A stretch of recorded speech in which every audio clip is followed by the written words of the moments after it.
Shall we go ahead and dive on in? You may notice that we are once again joined by the cat Cam, showing us the cuteness of Sophie. She's here to hang out. She's a good baby. Are you a good baby? So her tail is going to be flicking a bit, so you might see a little tail. That is her tail. Sophie's contributing to Horizon Zero Dawn in meaningful and significant ways. Her insight really, I think, is pretty incredible. Oh man, she's a soft baby. I think she's a good soft baby. Sophie, are you a good soft baby? Yes, you are. She has things to say about that. Hunt animals for the resources to craft bigger pouches and quivers. Well, I have actually done some of that. Blues, thank you for subscribing. That is almost 4 years. That is presumably as long as subscriptions have been available for affiliates. Thank you. Thank you so much for supporting me. And to everybody who supports me or who tunes in. If you're still here, despite my tendency to go way off topic, rambling at great length about all sorts of things that may or may not be relevant to the game at hand, I salute you. Thank you. Thank you for being here. I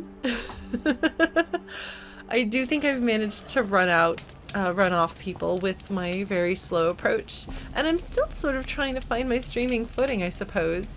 But I appreciate you being here, and I enjoy playing video games, so I am happy for the opportunity to play video games for you. Scenery gawking, that is definitely something you can count on me to do. You have no need to loiter around here. Oh, shush, dude. Alright. Oh, what are you doing up there, Piggy? Is this where you go? What are you doing? Beyond the sacred land. I need to find Olin and learn everything he knows. Who the killers were, how they saw me through his focus. Alright. Who the woman is, the one who looks like me. Why they want me dead. Olin's trail leads to Meridian. When I catch him, he will talk. And he will pay for all the lives he's ruined. Aloy is here reminding us of what's going on in the main story, with the expectation that we may very well have gotten deeply sidetracked for many hours, which we did. I didn't realize just how much side questing I'd been doing. No, we actually saved after, but they redid the trigger. Probably just to make sure, in case you take a long break. So we're going to go into completely new territory. I want to take a moment to talk. You had to know this was coming. You have to be aware that this might happen at any moment. And do give me feedback on how the audio balancing is for you. If you can hear it, if it's too loud, if it's, I think it is too loud. Hold on, I'm gonna turn it down a little bit there. So one of the things that I've been really impressed with, I know that I've kind of complained about how I haven't been attached to characters and things like that, but as I was willing to believe that this was this was the truth, and it is the truth, that the problem is me and the way I was playing it. I think we'll see whether I get attached to it in the wow, I am pretty loud here. We'll see whether I get more attached to characters as we go through the story more.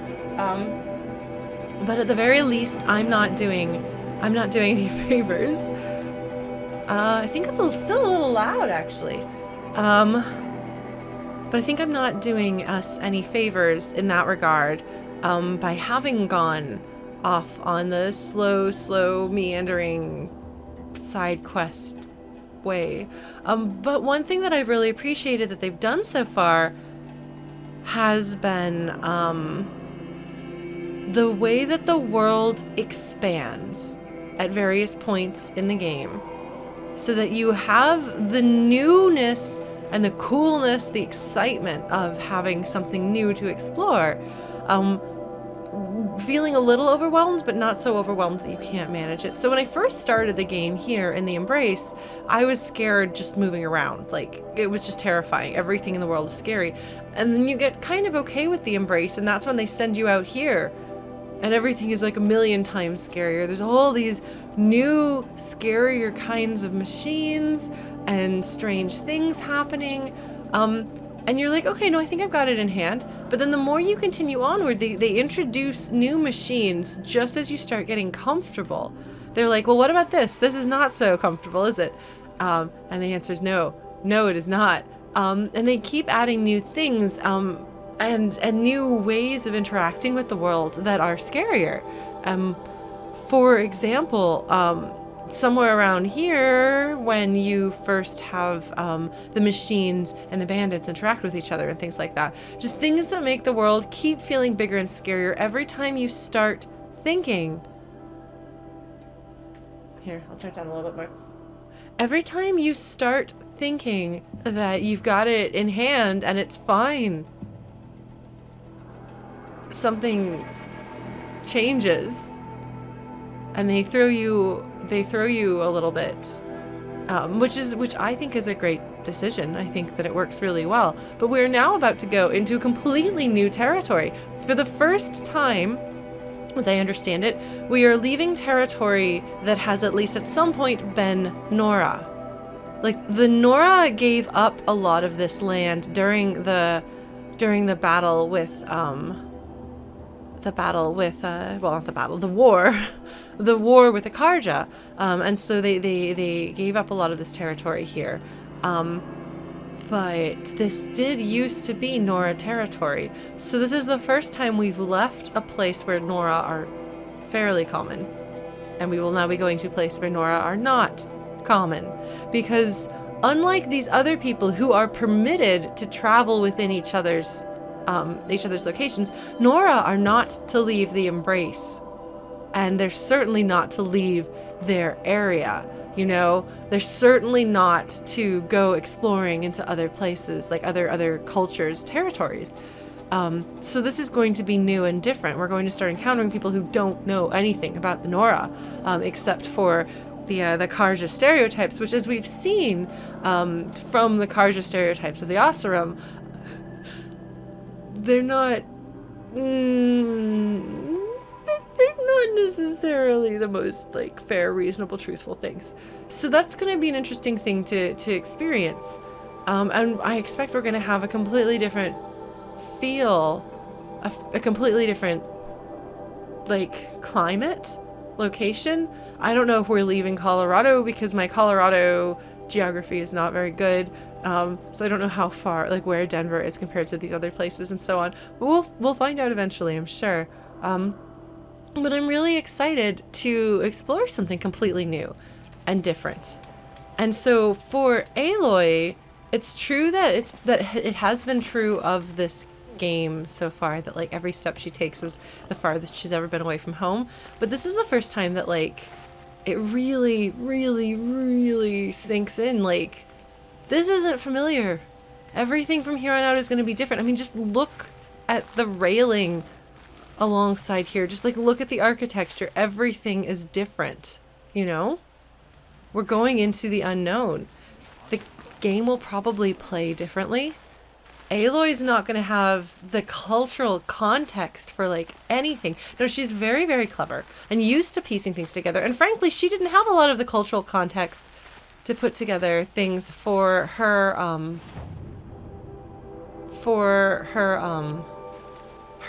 people. Like, she didn't have a lot of the context for the Nora as well. Savage East. Let's behave yourself. I just want a moment's peace. Savage East, then. That is what our area is called. Alright, so here is another gate that goes through that they can close, which just makes sense. It's good for them to have entrances and exits. Yeah, so she's in seeker-only territory, so she'll be the only Nora that can come out this way. And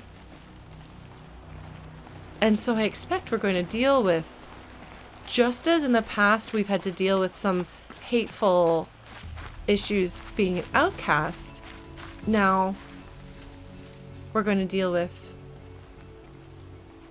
things being different. But I don't like the fact that it's dark. I feel like this is probably not the best time. Maybe I'll just follow this guy. What do you think? Should we follow this guy? We'll go with him.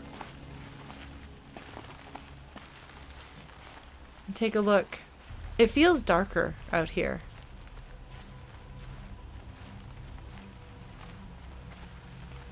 The music sounds really scary.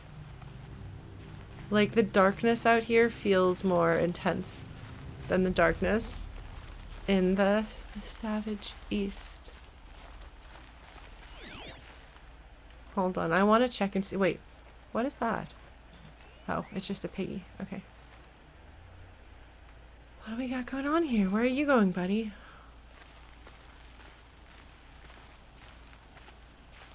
Look at all of the stars. Just look at how many stars without light pollution. It's incredible how much is visible. I don't know where I'm going or if this is where I'm supposed to go, but I'm following this dude because I want to know where he's going to take me. We're really good at following what we're supposed to do here. Is this a cave? Or is this a town? I really can't tell. Really not sure. So what's going on over here? What is this? Okay, a little spot to stand, admire a waterfall. This seems to be slanted. Oh. Oh, good. Wonderful. Yay!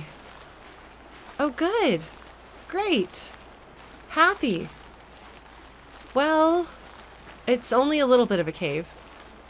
It's actually, you know, I bet that this is so that do you remember we saw that like paper-winged bird? I bet this is so the paper-winged bird won't see you as you walk.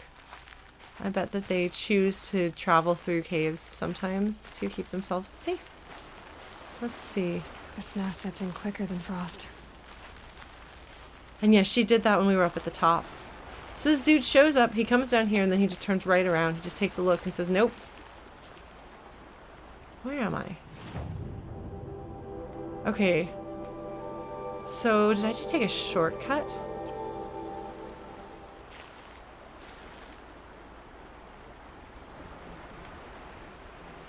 I'm hearing someone talking. I'm concerned. Trying to see where I...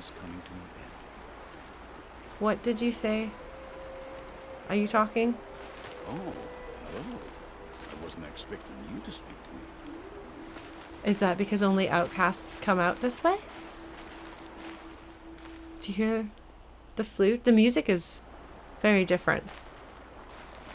So one thing that I know about this is that they divided up the music, like different composers composed for different areas, so they would have a different feeling. Where am I? I'm not going the way. There was another way. Maybe I should have taken the other way instead of this. Did I take a shortcut? Probably.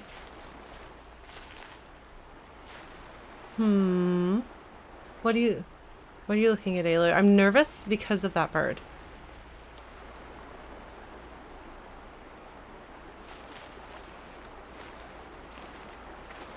Well, a lot of games have different composers. That's pretty common. The thing that is interesting in this game is that instead of having like a composer, this composer makes the fight music and this composer makes the sad music, or this composer makes this character's theme and that character's theme, they've divided the composers up by region so that each region or culture has its own sound or feel, as I understand it. And that is not typical. And I don't know for sure if that's true, if that's just what I've been told. But yeah, a lot of games that have larger soundtracks will do that. Okay, so what do we got here? You are an enemy. Where am I? Do I want to go back?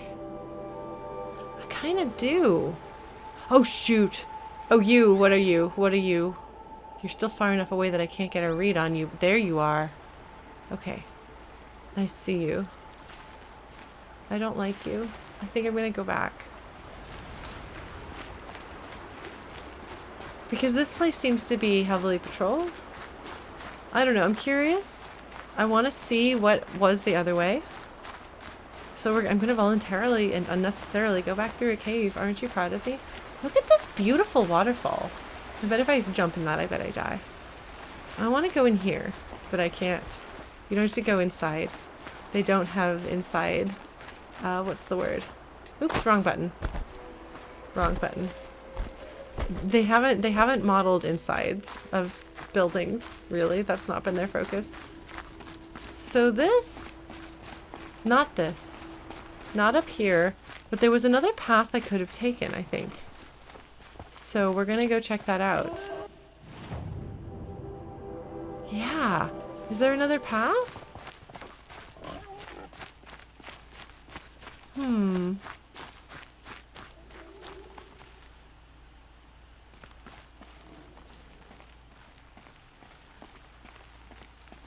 Oh, maybe here I was thinking that this was the main path and that was the side path. I am beginning to think I had it backwards. Oh. Huh. This is interesting. Piggy. Sorry, there's a lot of piggies around. Look at that. Where are all these piggies? And I'm wondering if we're going to still have the same animals. Okay. So I could just go down the mountain this way. I think this is probably what I'm supposed to do. I think this would be pretty exciting. We could do that. Or we could go the way we're... I don't know. I don't know if there's a way to go...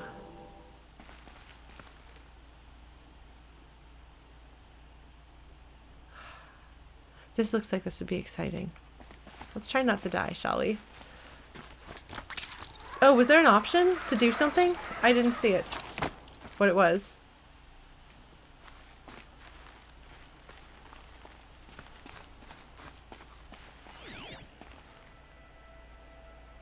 I decided to take that exciting way. Look, there's a lot of piggies. What do we got going on here? A destroyed watcher. There's a person. Did I see a person? No, I didn't see a person. Okay. Oh, that was a drop icon. Oh, okay. Well, we didn't drop. We just went down the thing. Okay.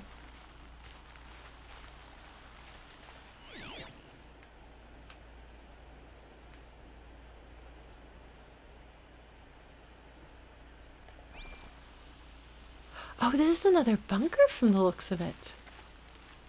I think. There's something strange anyway. It's a rock. Good to know. We're gonna walk carefully.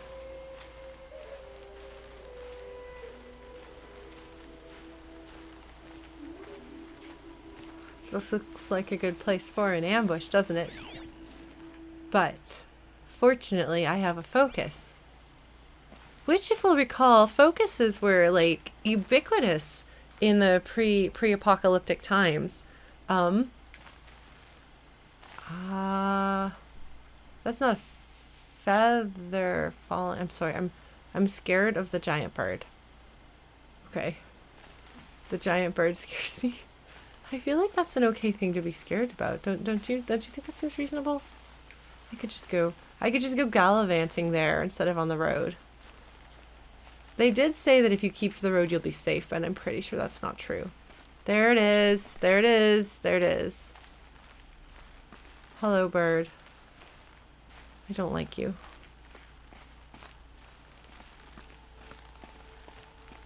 What are you? I want to scan you, and you're too far away.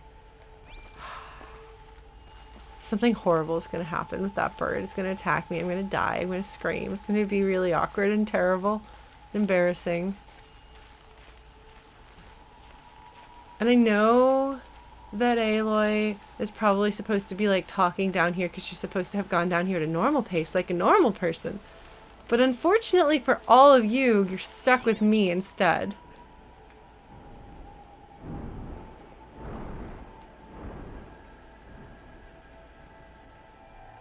You can hear it. You can hear the flapping of those wings. Cactus? Excuse me?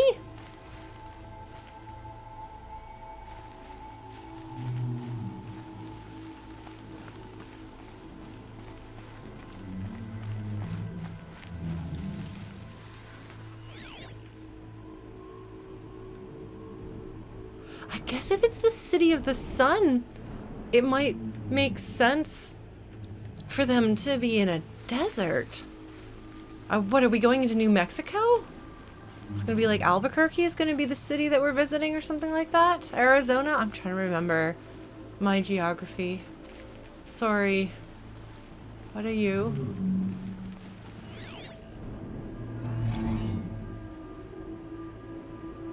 Trampler. When threatened, it will run circles around its target while using explosive fire attacks. Yay. Excavation horns. There's an excavation horn attack. Power cell. Sparker resources can be looted from this component. Processing unit. Disables the fire-based attacks and triggers an explosion burning anything in the area. Okay, so you can blow them up if you hit their bellies. I assume that the Trampler is some sort of a cow beast? Greatrun hunting grounds. Okay.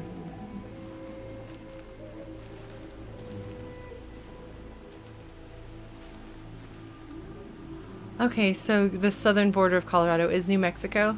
Okay, so it is possible. But it's also possible that things could change in the amount of time that has passed.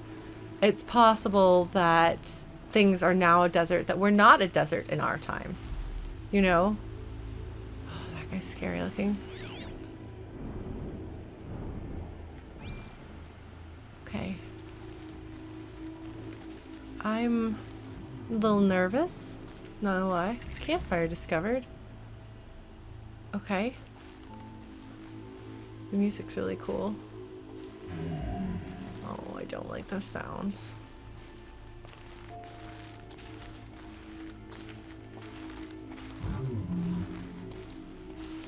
So there are a couple of options that it could be. Alright, so we're gonna go here and hopefully not die before we get a chance to save. I'm nervous. Oh, this is Bryce Canyon, Utah. I guess we'll see. Trader discovered merchant. Hello. We're going to save here. I think that I didn't do what I was supposed to do. I think I was supposed to go the way that looked like it was the main path that I thought might be a side path because I'm really bad at gauging these things. Hello.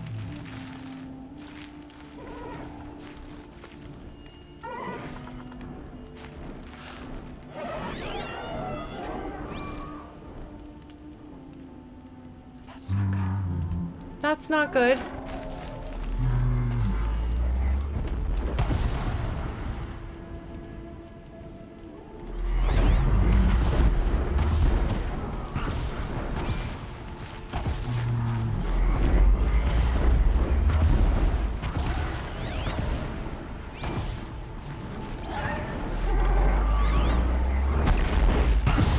Stormbird.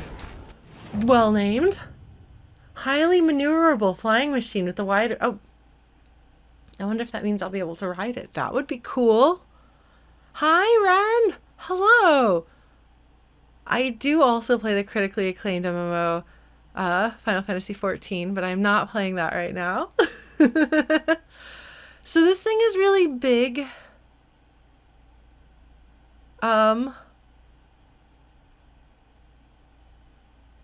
And I suspect I'm going to be able to ride it, maybe? I don't know.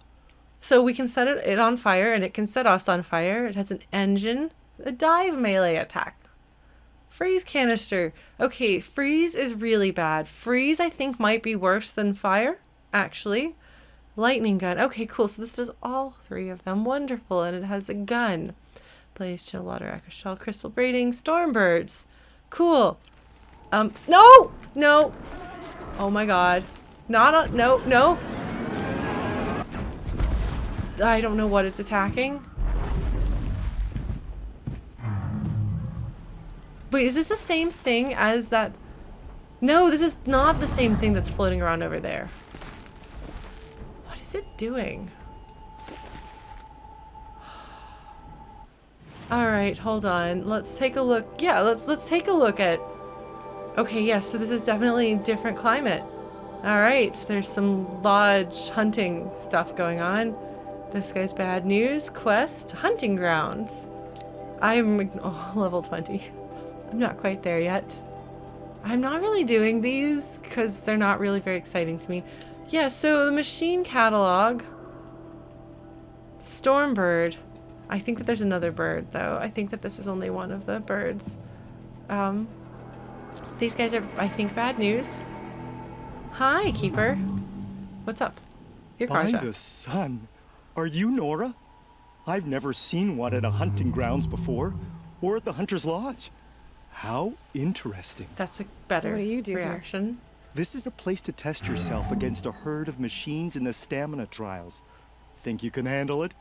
I know I can. Oh, Aloy. Excellent. I like your spirit. This guy You're awfully is friendly. weird. Well, you know, it gets lonely in the wilds after a few weeks. Terribly lonely, in fact. What about your friend over there? Oh, he doesn't count.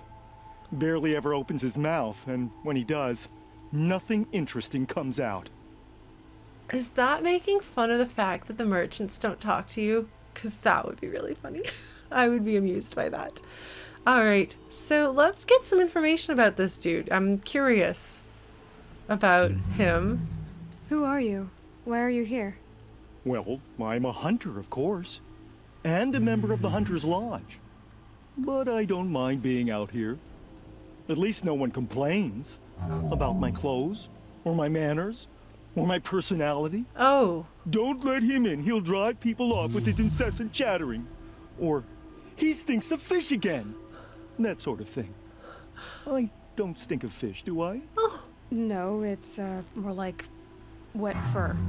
Well, that's something.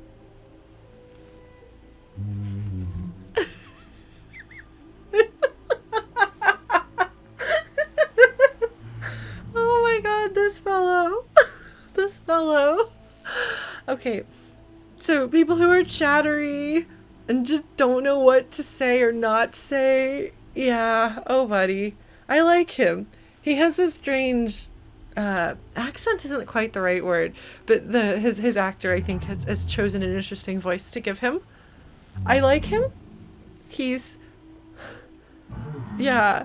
But I mean it's interesting, like why would a person choose to be that's a nice question. Why would a person choose to be out here in the middle of nowhere as a hunting lodge? Like what would make a person be the person you would choose for this job, or what would this job do to that person? So here we have somebody who's a social outcast, not as formally as in the Nora tribe, but he's still like obviously kind of considered a weirdo among his people, so he comes here because they're like, you're weird. Because the Carja are very strict and specific about things being done properly. And he doesn't seem like maybe that's his jam. Maybe he's not very good at figuring out how that's supposed to work and their rules. So he's out here. He would rather be around people, but he also doesn't like being made fun of. So it's a compromise that I imagine people can relate to. Let's see about the trials. What are the trials? Tell me about them. The Hunter's Lodge makes sure hunting grounds around the world offer hunters a place to train. The world such as we know The it in trials this. here focus on the most important part of hunting, keeping your stamina up. Hunting isn't a sprint, it's a gauntlet. All right. So all you offer is training? And a herd of machines. Plus, I'm allowed to award marks. Half sun, full sun, and blazing sun, if you do well. Let's hear about the Hunter's Lodge. We've talked to Hunter's Lodge people before, but we have this dialogue option, so we'll What take is it. the Hunter's Lodge? A place in Meridian where hunters gather, socialize, and brag a lot. Me, I just love hunting machines.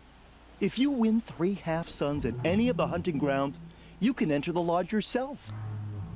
Okay, well, I don't think I'm going to be doing that. He's an interesting character. He's got an interesting, like, he has a way of holding his mouth and his teeth that's very distinctive and, like, it feels like a real person would have, but it's not just, like, a default, which I appreciate. I should leave for now. Till the next hunt. Yes, this guy's a little too excited about his job here. All right, so this is his companion who doesn't talk. I appreciate that. I like it when they, if they're going to do it, I find it amusing when they do this sort of thing. Where something is a gameplay thing and then they actually like make it work within like the context of the world as well. I don't think this guy's gonna have anything that I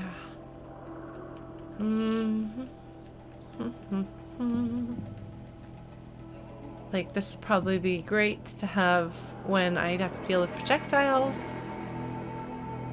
Or a protector have, yeah, that'd be great. I'm probably gonna want to actually use my, what are they called?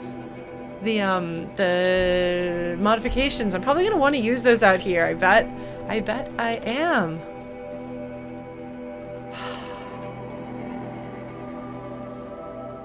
Oh man. Striders are horses, right? I don't fight horses if I can help it, so I don't have that. We'll get there eventually.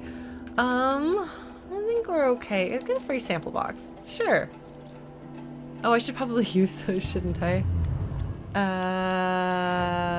Inventory. Oh. I just...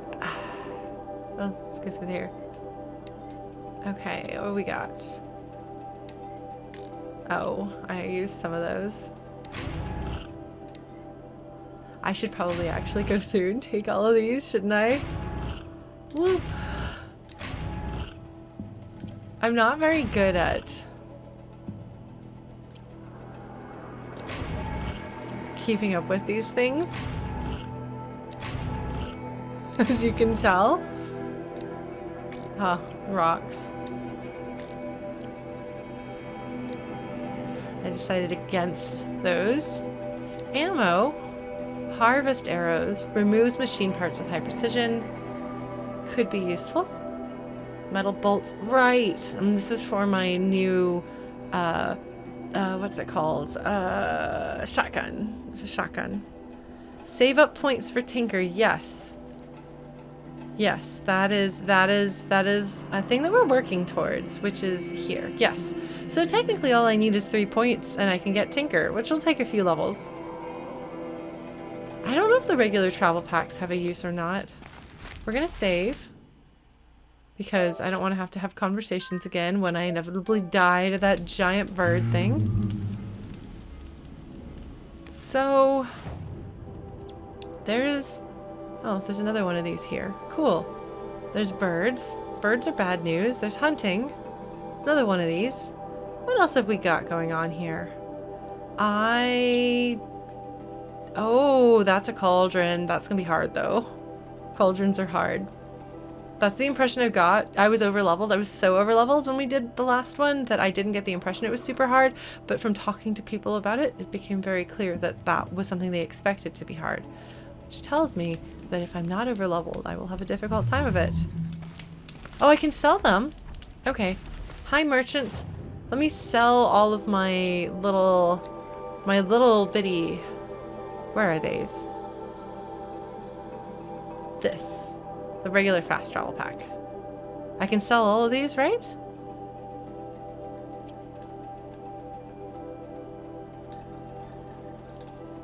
Okay.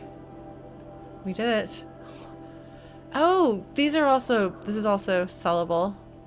Yes, I should probably go through and just sell this stuff, shouldn't I? I love ancient toothpick. It's a bottle opener.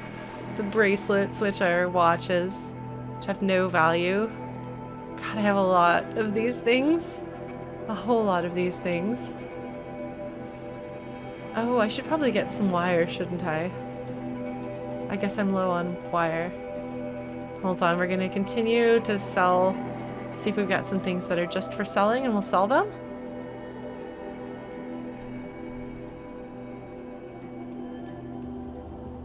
And this we're gonna sit on because that's very useful. Okay. Oops, nope, not that. Okay. Excellent. We got the permanent one, yes. Oh, geez. Oh, geez. This thing looks really scary.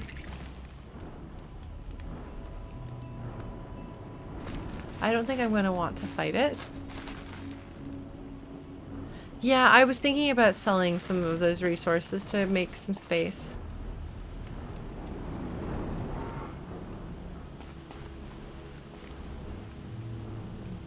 But this one, there's the other bird is much slower. You see? Yes, swans and geese are scary. Yes, and thunderbirds are... I could just not go that way. I could just go a different way. I could just not do that. I could just not encounter it. Just say no. No, bird. Oh. I don't think I want to go deal with those guys either, though. Wait, is there a quest I can turn in? What's with the hold on. Is there a quest that's turn-inable? I don't think there is. No, there isn't. Okay. There's a lot of these guys, okay? They're really scary. I kind of want to just go wandering off and not deal with that bird. Because I'm pretty sure that I'm going to die if I try to deal with that bird.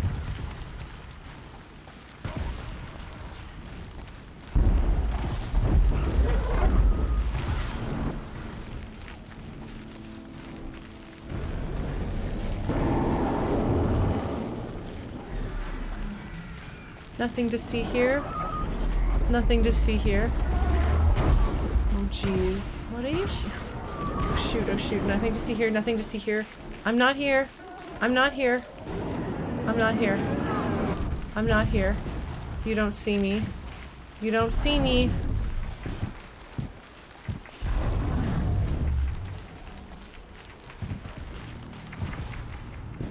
Okay, it's occupied.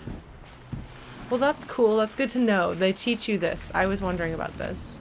But they teach you that you can just walk past those guys. Potentially. Okay. And it's just blowing some things up that aren't me, which is good. I'm nervous, so I'm just gonna hang out here for a minute. Scope things out. Hello, you.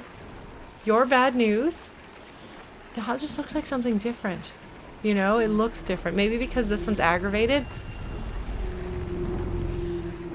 Alright, so I'm gonna have to be careful. I don't want to fight it. I mean, I could fight it. We could see what happens. I don't think it'd go over very well, but we could find out.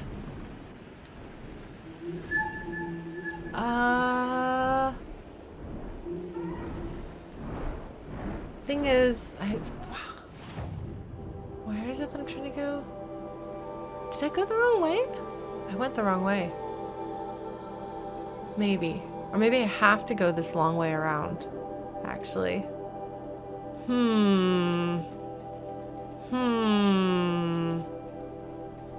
No? I'm pretty sure this is not. Please don't kill me. I'm going the wrong way. I'm definitely going the wrong way. I definitely shouldn't be going this way. I definitely should be going a different way.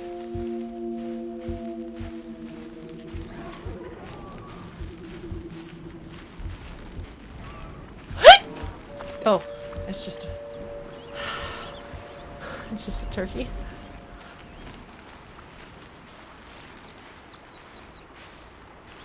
Sorry, folks, for being loud in your ears.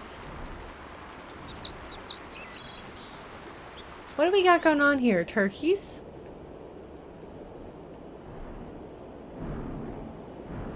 Oh my god. Could you just not? Could you just not, birdie?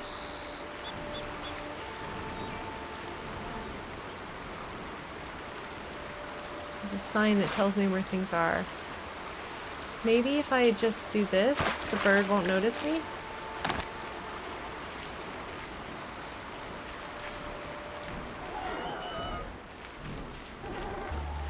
I'm not here?